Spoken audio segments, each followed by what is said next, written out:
सांस्कृतिक कार्य विभागाच्या सांस्कृतिक कार्य संचालनालयाच्या वतीनं राज्य हौशी मराठी नाट्य स्पर्धेचं आयोजन करण्यात आलं होतं. या स्पर्धेची कोल्हापूर केंद्रावरील प्राथमिक फेरी 10 नोव्हेंबर ते 12 डिसेंबर दरम्यान पार पडली. यामध्ये एकूण 25 नाटकं सादर करण्यात आली.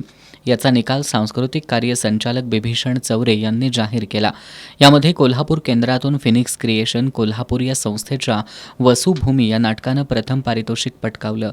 चंदगडच्या साई नाट्यधारा मंडळाच्या हायब्रिड या नाटकाला द्वितीय, तर इचलकरंजीच्या निष्पाप कला निकेतन सेवा संस्थेच्या मी कुमार या नाटकासाठी तृतीय पारितोषिक प्राप्त झाले.